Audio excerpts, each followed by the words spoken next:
If you guys have been following us for a while, then you have watched us completely transform this home over the past 2 years. We've literally redone every single room and styled every room.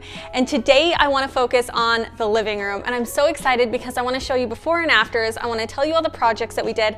I want to give you an exact price breakdown of exactly how much we spent, which I actually think you're going to be really, really surprised. So let's jump into it.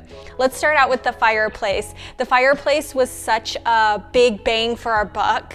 So we started out by ripping out these 2 stars. They had these iron stars on each side of the fireplace, which was like this country vibe. We used a hammer drill to drill out those country stars, and we got them off the fireplace, and it looked so much better. Then we sprayed the entire fireplace white. It was kind of like a beigey color before. And then the next thing we did was we ripped out all the tile, and it had a pretty granite on it, which honestly, like 8 years ago, I would have loved for that granite. That was like the granite that I totally would have picked out for my house. But times have changed and it was time for an update. I really wanted something that had the look of marble, but didn't have the same price tag. So we used porcelain tile, and they were super cheap. So let's talk about the total breakdown of price.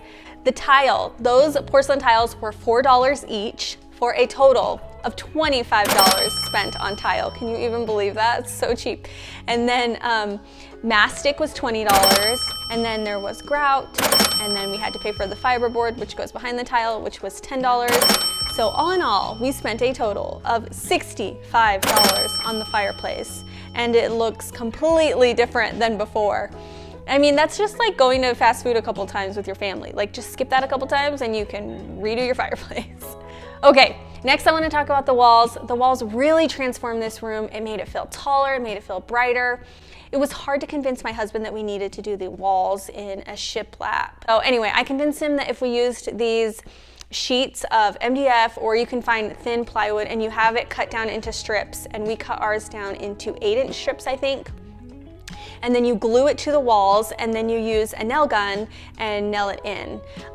It's pretty easy, it goes really fast, and it makes a huge impact. I will say though, this is one of the most labor-intensive projects we've ever done, just because each one of those nail holes has to be filled and sanded. Kind of like saying, we'd never do this ever again, until we saw it painted, and then we were like, oh, it's gorgeous. Let's do it all over the whole house. Okay, let's talk about the cost.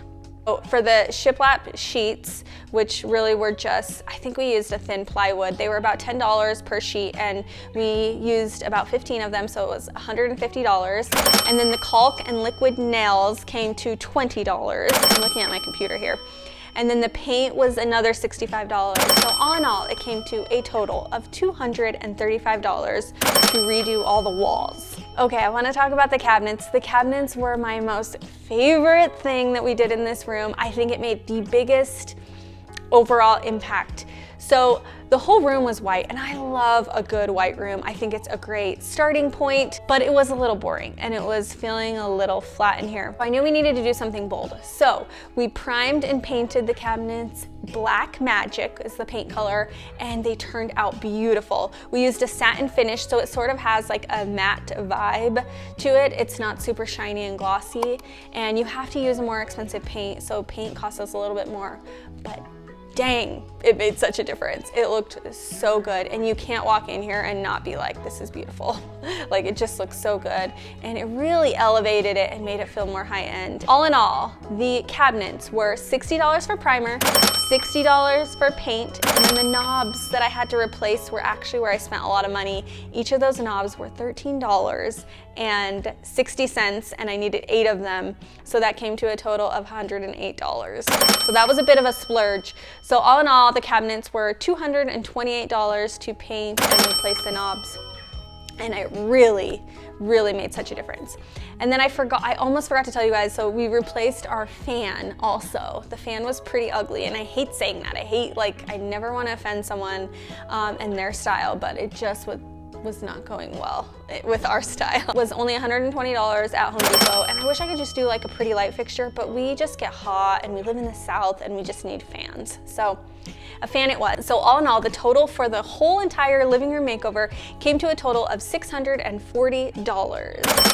And you just have to think how expensive it would have been if we had to hire someone to install the fan, to tear out the tile, put new tile in, paint all the walls. Like, you can make such a difference in your home if you're willing to learn how to do some of these projects yourself and willing to put in the work. If you've made it this far, then you probably will want to see the rest of the rooms of the house too. So go ahead and hit that subscribe button. So we hope that these ideas will inspire you to tackle a project in your home, and we will catch you next week in another video.